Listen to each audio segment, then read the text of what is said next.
Comey's revelation on Friday.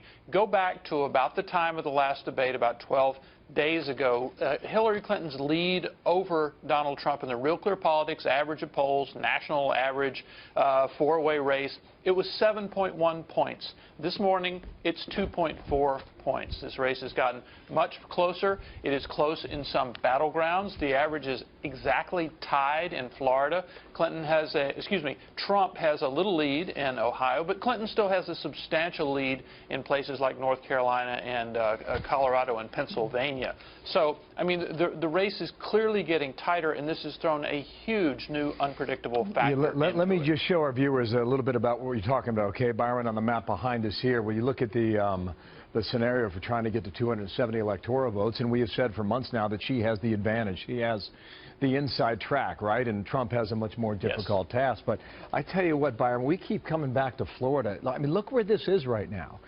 This is all the polls put together. She's at 44.4%. He's at 44.4%, all right?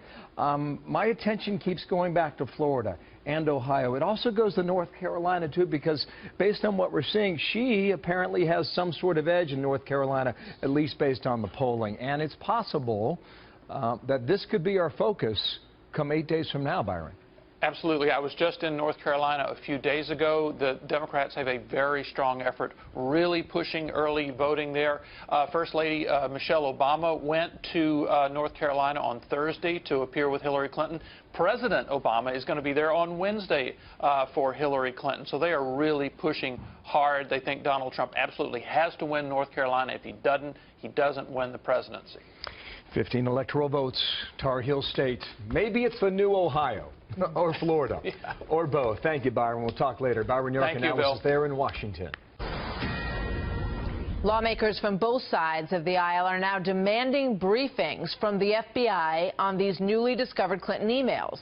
As all this plays out, the impact could potentially tip enough down-ballot races to change the balance of power in the Senate, which the Democrats are very much hoping to win back. They are targeting a group of vulnerable Republican senators, including Marco Rubio and Kelly Ayotte. You see the rest of them on the screen. But one seat that has been considered a fairly easy pickup for Democrats in Wisconsin has now become somewhat more competitive. The Republican incumbent now closing the gap there in the polls as Democrats pour millions of dollars into this race to hold on to that seat or to get that seat. Ron Johnson, chairman of the Senate Homeland Security Committee, joins us now. Senator, welcome. Good to have you here this morning. Good morning, Martha. Good morning to you. So, you know, a lot of people looking at this news and wondering if it has an impact on those very tight down-ballot races, including your own. Well, it just might. You know, my opponent, Senator Feingold, might be one of the last remaining Americans who thinks Secretary Clinton is trustworthy. And, of course, he actually has his own email scandal. He was a special envoy of the State Department and communicating with, for example, John Tester, head of the DSCC, probably talking about his election while he was a State Department employee. So we've asked, there have been number 4 requests, I was saying, for 2 years, and the State Department has not released those. But what we're seeing here with this investigation is it was bungled from the start. If you look at the immunity agreements, consider those things to Cheryl Mills and Heather Samuelson, you would almost have to conclude this investigation was not meant to uncover the truth and prosecute, but more likely to cover up and exonerate. And so this has been bungled. It's pretty simple, too, Martha. There's 2 statutes dealing with federal records. You know, you cannot conceal, you can't destroy them. And by the way, that statute is penalized by fines, imprisonment, and disqualification from holding any office of the United States. And then also a statute that deals with any kind of information records dealing with national defense. Both of these things completely apply to Secretary Clinton's situation. I think she's guilty of both. The Secretary is right. And that is that the American people are sick and tired of hearing about your damn emails. Thank you. Me too. Me too. That moment was exactly 12 months and 18 days ago, and the FBI apparently today cares about those emails. To what extent, we wait to hear. Congressman Trey Gowdy, member of the House Judiciary and Oversight Committee, is with me live today in Greenville, South Carolina, and thank you for coming back here on America's Newsroom. It's been reported that there could be as many as 650,000 emails on Anthony Weiner's computer. If that is true, can you say that the deleted 33,000 on behalf of Hillary Clinton's own server are part of that cache? No, sir, I don't think anyone can say that. They can tell you what the metadata says, but I don't even think the Bureau agents have read these emails, and I certainly have not. Have you considered that possibility? I hope that all records that are considered public records will ultimately be made available. But keep in mind, Bill, we're talking about decisions that Secretary Clinton made years ago that prompted you to even have to ask that question. I want the entire public record to be complete, whether that's classified information or whether it's a benign email about Yemen. These are public records, and the public is entitled to them. Is a president-elect under an active investigation on behalf of the FBI, is that individual eligible for a security clearance?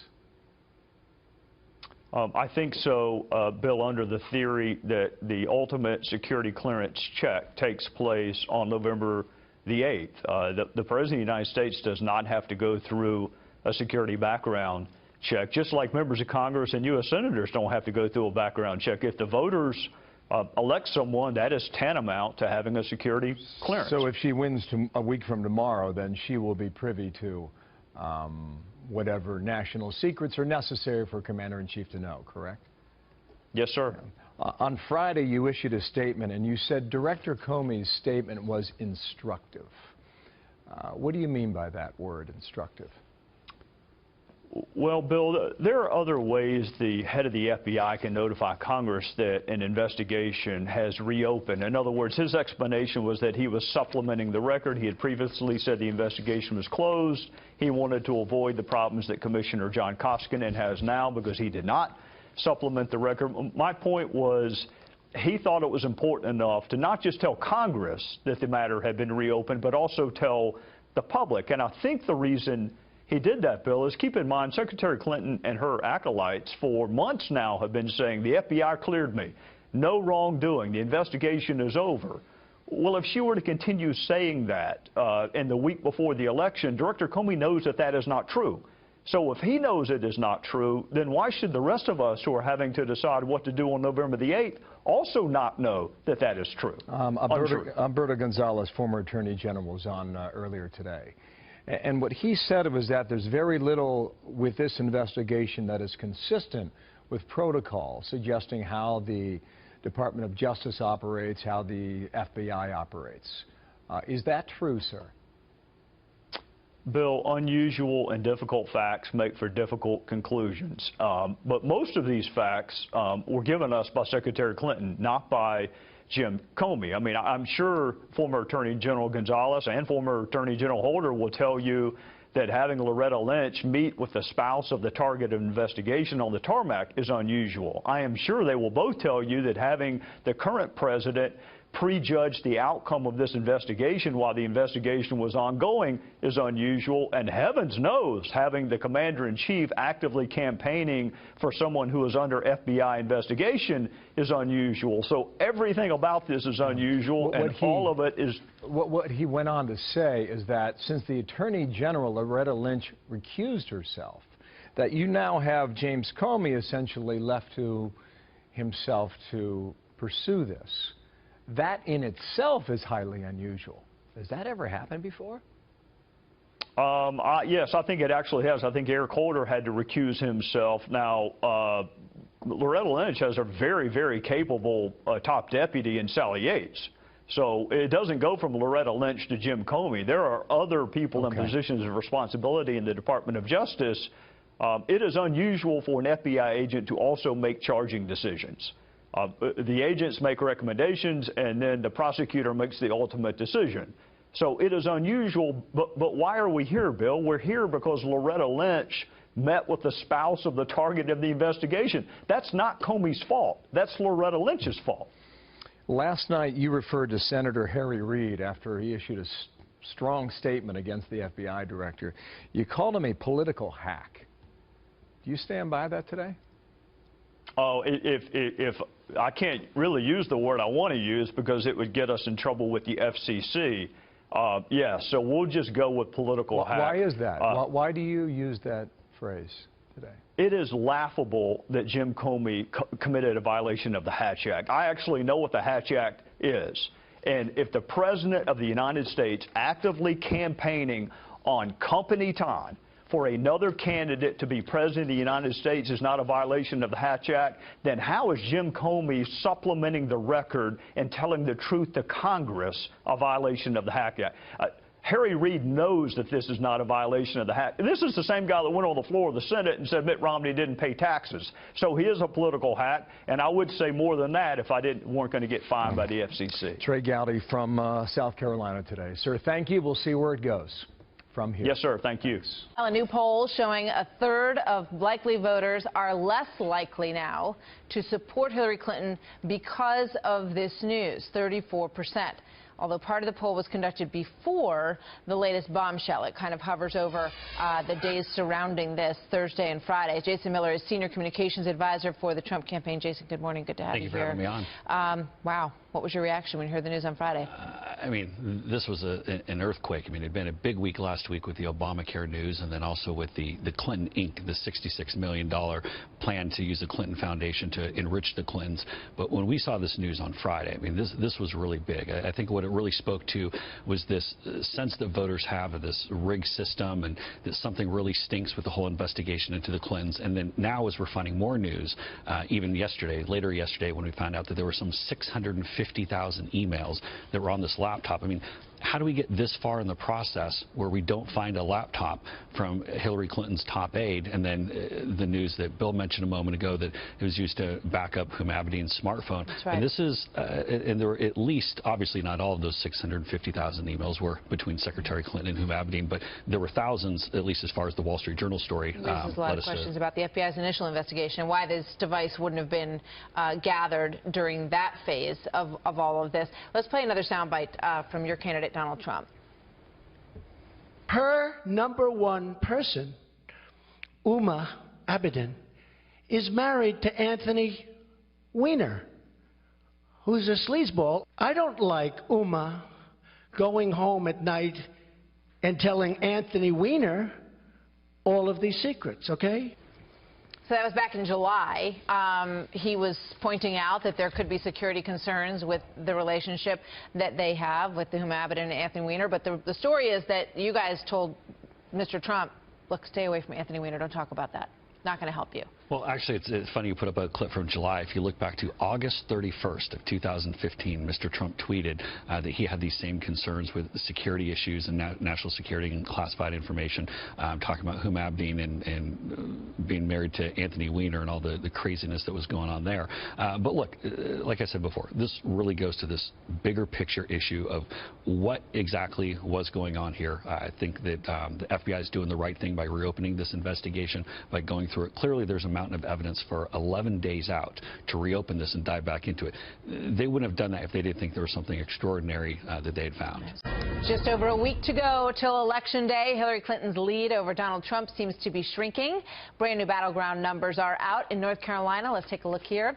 It is a must-win state for Donald Trump, and the Real Clear Politics average. Oh no, this is the NBC Wall Street Journal poll. Excuse me, the latest number that we have for North Carolina, 47-41, as you can see. But in the critical state of Florida, it is a dead heat, according to the brand new numbers from the same pollsters, 45-44 for Hillary Clinton, and well within the margin of error. So that one is neck and neck. Let's bring in Karl Rove, former Deputy Chief of Staff to President George W. Bush and a Fox News contributor. Karl, good morning. Good to have you with us today. So tell us, how do you characterize the race right now? Closing and closing rapidly. Let's take a look at the Real Clear Politics average, the two-way. This is Clinton versus Trump. Take the other minor candidates and move them out. Yep. As you can see, they started at the 1st of October. She'd had a dreadful September at 2.7 in the Real Clear Politics average. After the first debate, that ballooned up a little bit. After the release of the sex tape on the 7th of October, it grew to 6.7. It was, as of Friday, 5.2. As of today, 2.9. So that's without all of the effect of Friday's announcement by Comey. The race is naturally going to close because of the nature of what happens in the closing days of a presidential campaign. But the Friday announcement is going to accelerate that, and the question is how far will it close and who ends up in front on election day. But this is a pretty dramatic change, as you can see, in just a few short days. Talk to me about Florida.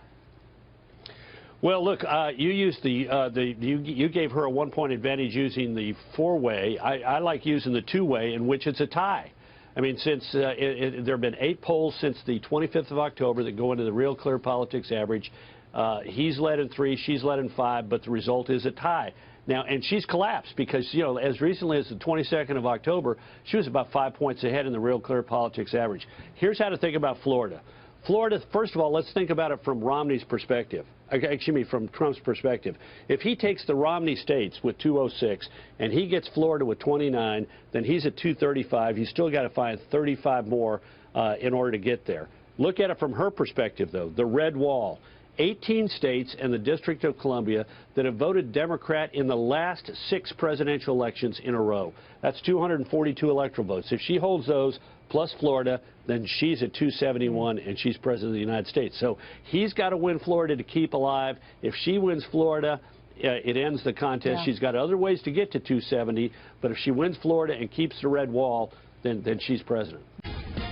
So now the announcement of this new phase of the FBI investigation in the Clinton server has been in the spotlight since Director Comey made it on Friday. A bombshell revelation just days before the election that could have a big impact on the race. Is the media handling it fairly? I want to bring in Howard Kurtz, Fox News media analyst and host of Media Buzz. And Howie, how you doing?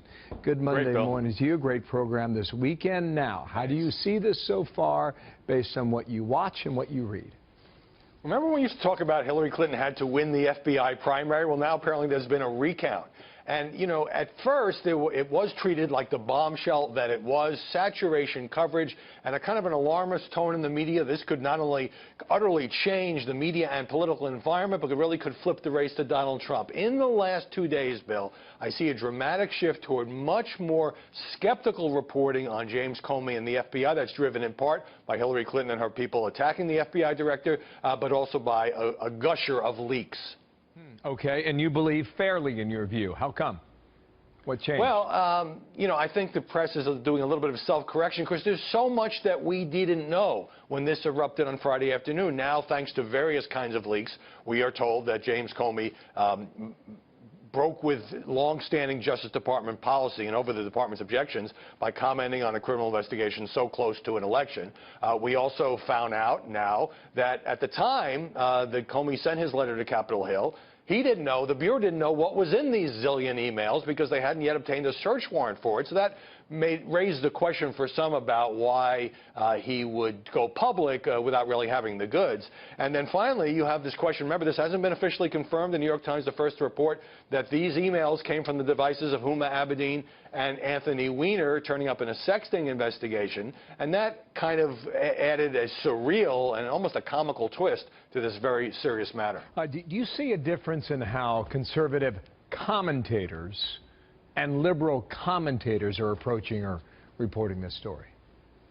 This is side-switching hypocrisy, and you see it on both sides. Back in July, when Comey declined to prosecute but did harshly criticize Hillary Clinton for handling of classified information, you know, the liberals and the Democrats and even the Clinton campaign were hailing him as just a paragon of law enforcement virtue, and conservatives very upset, and the Trump campaign very upset, saying this was a horrible decision on the part of James Comey. Now you see an almost 180 by many, many people who are commenting on this. So you have the Trump campaign now basically saying this was a great decision by Comey and putting aside Trump's earlier talk of a rigged election and a rigged FBI investigation. Conservative commentators joining that as well. And on the liberal side, the Democratic side, and among the Clinton supporters, Comey, who had been, you know, again, so widely praised, is now being described as a partisan Bush administration Republican hack who is unfairly trying to influence the election in the closing days.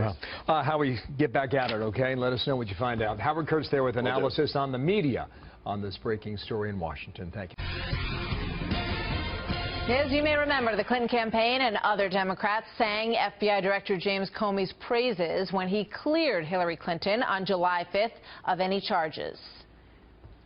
Let me just say this about Director Comey first. This is a great man. We are very privileged in our country to have him. I want to begin by commending you and the public servants at the FBI for the independent investigation. I greatly appreciate the work that the FBI and Department of Justice did, and they handled it very professionally. The FBI, under the direction of a wonderful and tough career public servant, Jim Comey, somebody with the highest standards of integrity.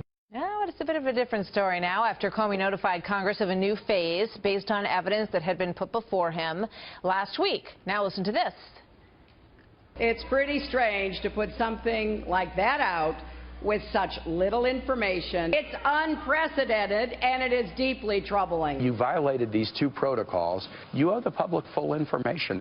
What a difference today can make, right? Former Clinton pollster Bernard Whitman is author of 52 Reasons to Vote for Hillary and president and CEO of Whitman Insight Strategies. And Lisa Booth is president and founder of High News Strategies and a Fox News contributor. Welcome to both of you. So, Bernard, the person that they praised, they have now switched their opinion on quite drastically. Well, Martha, great men and great women can make mistakes. And Director Comey made a huge mistake by announcing unprecedented and probably illegal action. That announcement was full of innuendo, and it was a gift to Donald Trump, who has based his entire campaign on taking half-lies and falsehoods and spinning them into truth and feeding them to his supporters. And that's exactly what's happened here. And this is the type of government, frankly, that we could expect under Donald Trump, where you use the mechanics of government to wage political war against your opponents. He promised to do that in the debate with Hillary Clinton last month, promising to investigate her and lock her up. That's a bit of a stretch. No, it's not. This is exactly the type of government that we get from when fascism starts to seep into democracy.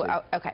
Let's try to stick with the issue at hand, which is the question of James Comey and whether or not he acted correctly. You can't extrapolate that to what a future presidency might look like when we have, many years of history to examine in terms of what Clinton's in public office has looked like over the course of this. Go ahead, respond. No, and Martha, what about a government where you have a future presidential candidate facing an FBI investigation, or a president, for that matter, facing an ongoing FBI investigation? And look, I find it absolutely, it's insanity for Hillary Clinton, the Department of Justice, and the Democratic Party to question protocol, to question the quote-unquote unprecedented actions of FBI Director Comey, when you have Hillary Clinton herself, who took the unprecedented actions of setting up a private email server, using that in a private email address exclusively, deleting tens of thousands of emails using BleachBit, and then lying about it all. And also, Martha, real quick, if you don't mind, the Department of Justice and Loretta Lynch taking the unprecedented action, compromising herself and the integrity of the Department of Justice by meeting with Bill Clinton during an ongoing criminal investigation. Okay, all of that is part of what's baked in the cake here, Bernard. And I just want to bring up an issue that jumps right off of what Lisa has laid out there, and that is the fact that when Loretta Lynch met with Bill Clinton on that tarmac, she pushed this whole thing over to James Comey. That's right. So why, now when there's new evidence placed on his desk, should he go through that chain of command on the same case? Loretta Lynch already said, this is your baby, Jim Comey, and he said, case closed, and now he says, look, I have to reopen based on what I've got in front of me. Jim Comey did exactly the right thing, and according to all the reports, listened to his top 20 investigators and said, there's not enough here to go forward with the recommendation for indictment. He then went on to opinionize and serialize and editorialize by talking about her conduct after the fact. And then in this letter, which 100 Department of Justice officials have railed against, Judge Jeanine Pirro of this network, Judge Napolitano of this network. No, it's very controversial, and we have laid out both sides.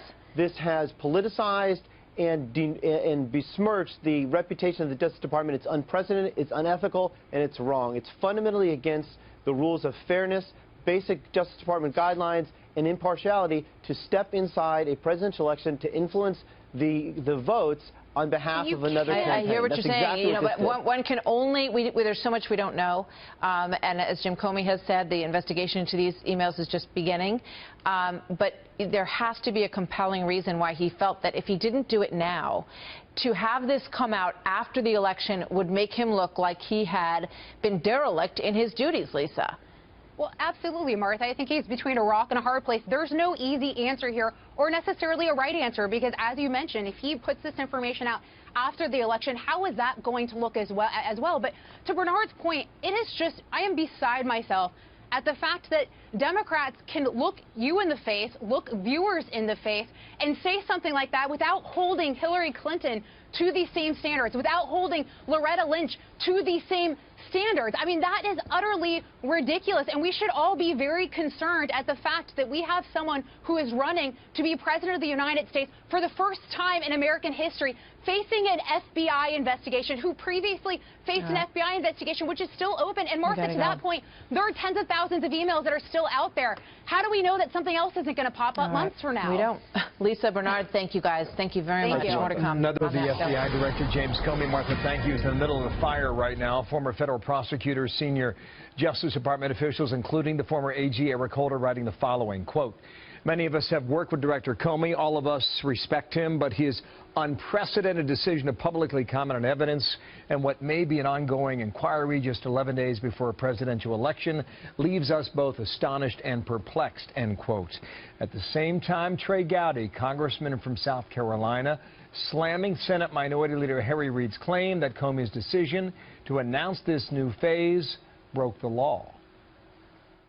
Harry Reid knows that this is not a violation of the hack. This is the same guy that went on the floor of the Senate and said Mitt Romney didn't pay taxes. So he is a political hack, and I would say more than that if I weren't going to get fined by the FCC.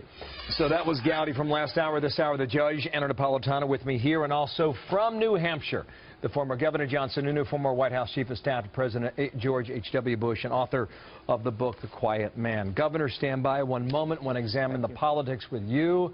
First, the legal side of this with the judge next to me, and good morning to you. You believe the FBI director was wrong. I do. Why? I believe, and it's an odd company for me, but I agree with Attorney General Holder. It is absolutely unprecedented to give a progress report on a criminal investigation. It is prohibited by the Department of Justice regulations. It's prohibited by the FBI regulations. It's prohibited by legal ethics, and it violates due process. What are the regulations? The regulations say you keep quiet about the progress of an investigation. You report your evidence to the Justice Department. The Justice Department decides what to do with it. The regulations also say you do not make a public announcement about a person about the criminal investigation of a person whose name is on the ballot within 60 days of Election Day unless it's necessary to save life or diminish violence. That's what the law says? Yes. Maybe the evidence is so overwhelming that he could not ignore this. Well, that's why it's so perplexing, Bill, because he hadn't seen the evidence at the time he sent the letter. But apparently, based on what has been reported, they were looking at this a month ago. Yes, but they hadn't told Director Comey about it, nor had they seen the emails, unless they viewed them unlawfully, that are pertinent to Mrs. Clinton. They certainly had seen the emails that were pertinent to Anthony Weiner because he gave them his laptop. But the search warrant authorizing them to read the emails between Mrs. Clinton and Huma Abedin, or Huma Abedin's emails that she forwarded to herself, whatever their source, wasn't signed until last night. That's why Jim Comey himself, and I share Eric Holder's respect for his professionalism, though I believe he made a serious blunder here. That's why Jim Comey himself said in the letter, I don't know the significance of it. So why give a progress report about evidence you haven't seen and that you can't evaluate into somebody you don't work for? He works for the DOJ. He doesn't work for the Congress. Okay, now I remember him saying intent. Let me come back to that in a moment. To the governor, first of all, what is your sense about how this plays, knowing we select a new president a week from tomorrow? There are two time frames. The short term is political, the long term is legal.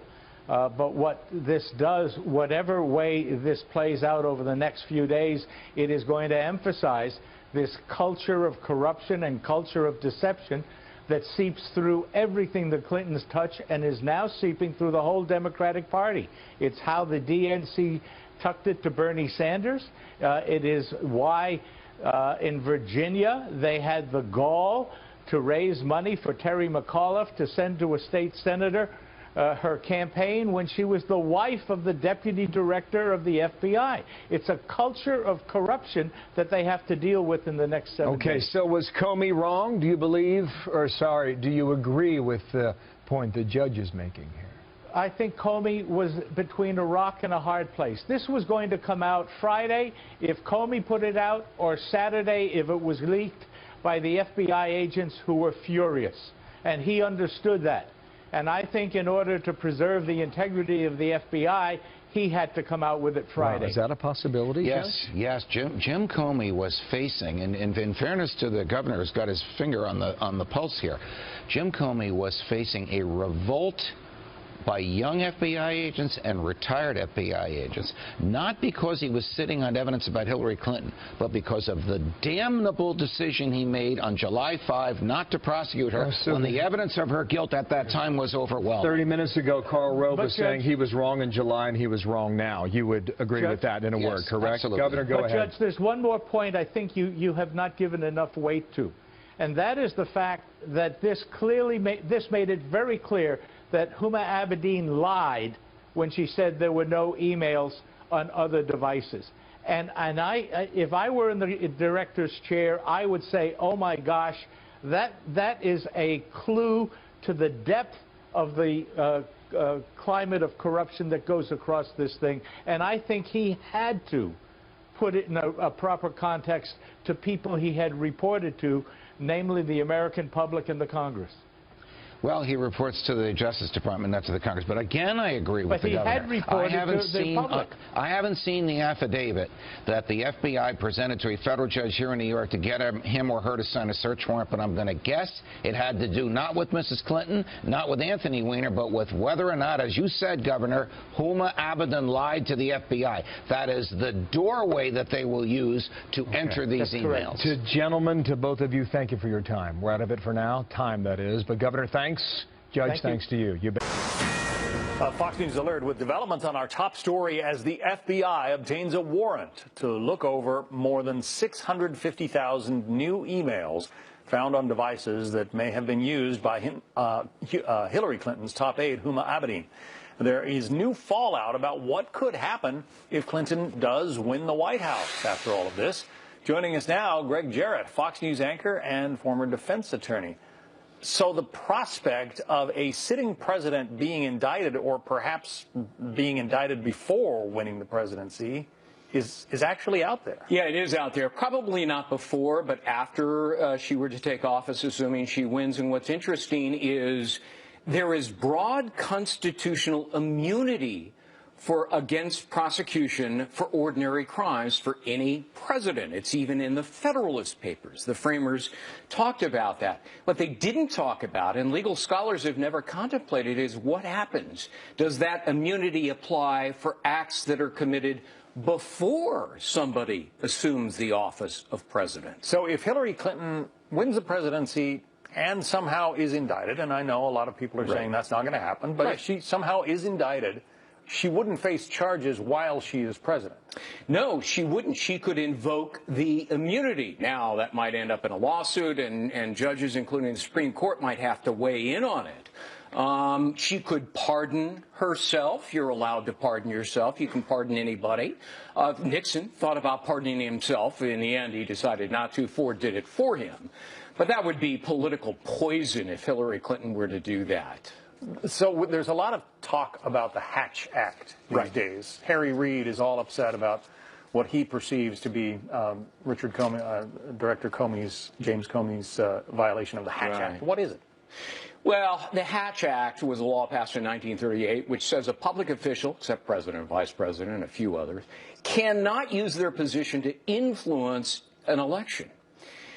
Well, look, there's no Hatch Act violation here. There's no evidence that Comey intended to influence the election. Sure, his decision to announce this may have that effect, but he didn't intend to. By all appearances, he intended to simply correct the record before Congress, his sworn testimony, in which he said the case was closed.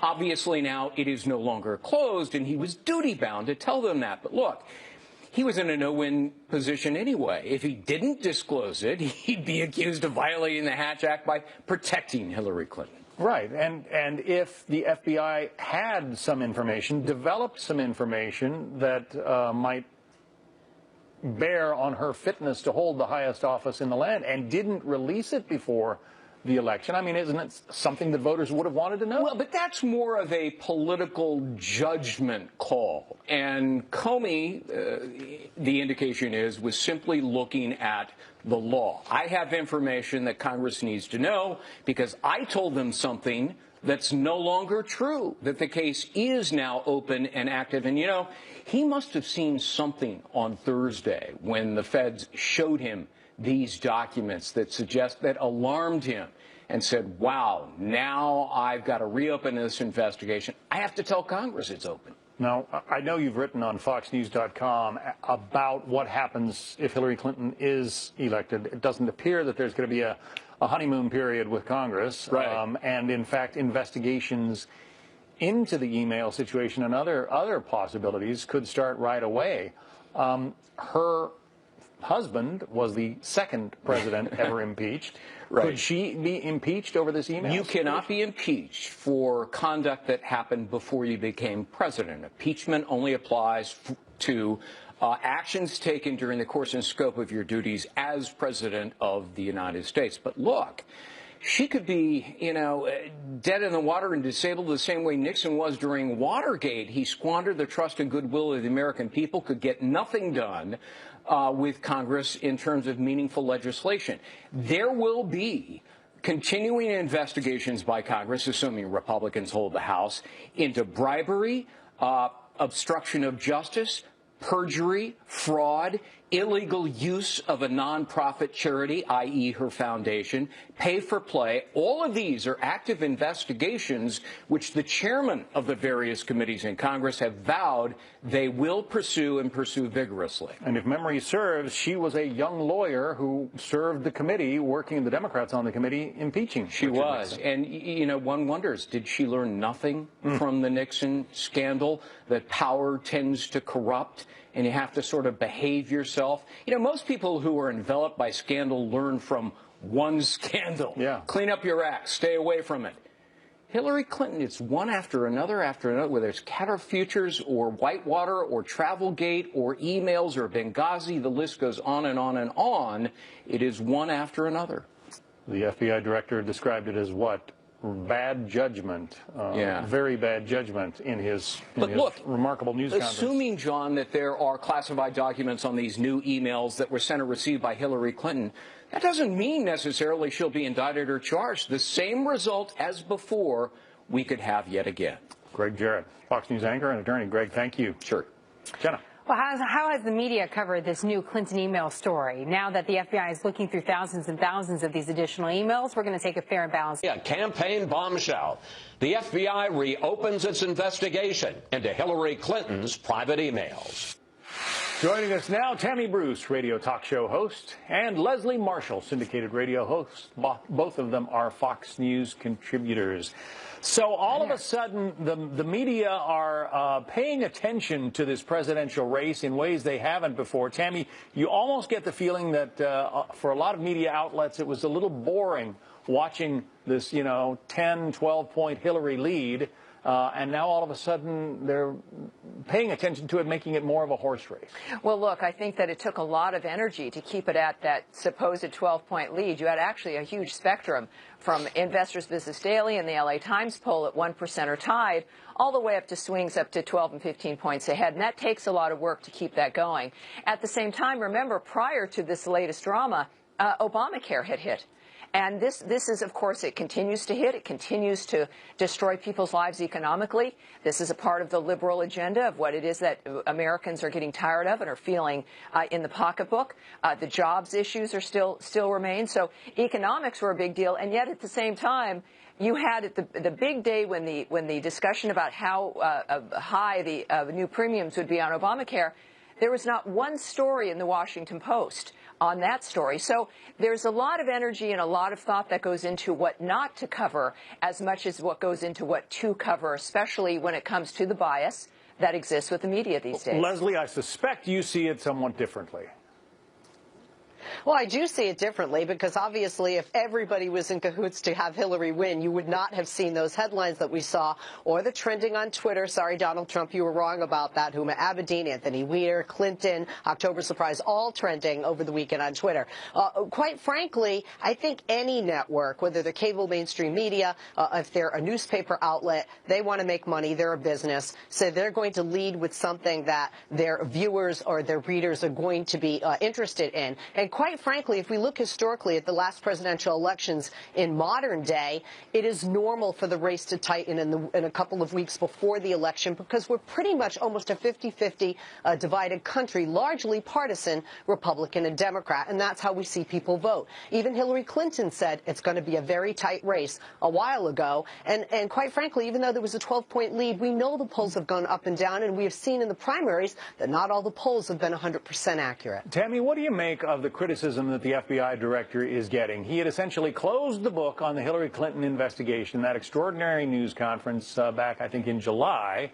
Now, all of a sudden, he says, hey, let's open it up again. We've got some new information, and he is getting pilloried by Republicans and, by Democrats and some Republicans. Yeah, look, the reason he had to have that strange press conference way back at the first investigation was because of the meeting of Loretta Lynch and Bill Clinton on that tarmac. She met with the spouse of a target during an investigation, which is, of course, extraordinary. So he was put in a very political position.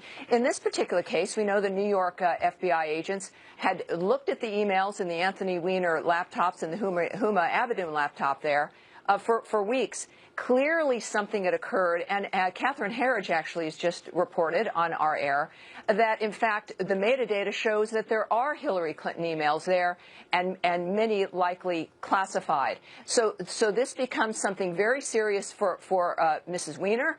It becomes even more serious for Hillary if, in fact, that there are classified documents on that laptop.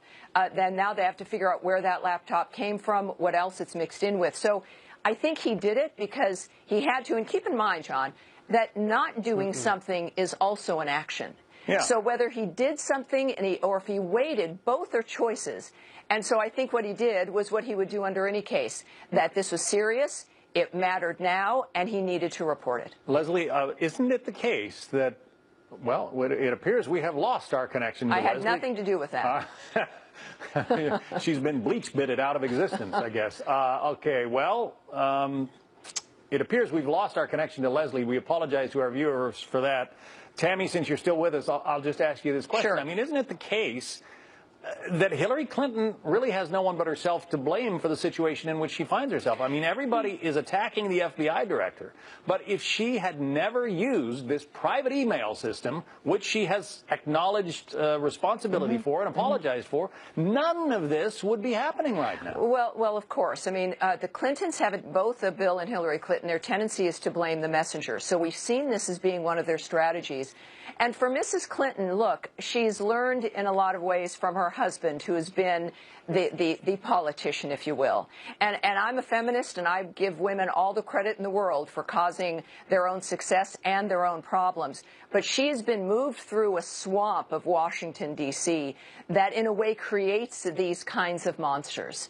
And a lot of people try to resist it, but this is why there's such success with Donald Trump's Drain the Swamp, that it's an environmental systemic problem, and they happen to be representative of it. So yes, of course, she is the author of her own destiny. All of us are. And at the same time, she is always in a place. Her husband's known as the comeback kid. She can do certain things here that I think she's incapable of to turn it around. I don't think she'll do it, though. All right. Tammy Bruce and Leslie Marshall. Leslie, sorry, satellite got cut off, we guess, but not intentional. Thank you both. It's about Cosentix. A Fox News alert and a new revelation from WikiLeaks that could impact the interim chair of the DNC, Donna Brazile.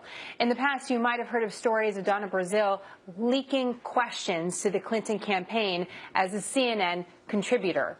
She worked for CNN in the past, and over the time of the conventions, the Democrat convention, she became head of the DNC.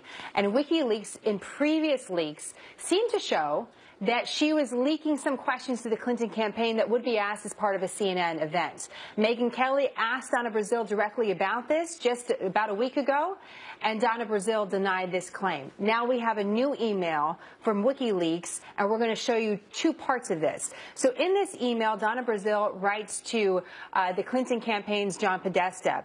The subject line is, one of the questions directed to Hillary Rodham Clinton tomorrow is from a woman with a rash. In the body of the email, it says, her family has lead poison, and she will ask what, if anything, will Hillary do as president to help the people of Flint. Now, remember, Donna Brazile denied claims she was feeding any sort of information to the Clinton campaign. That's the email. During the debate, this is what happened.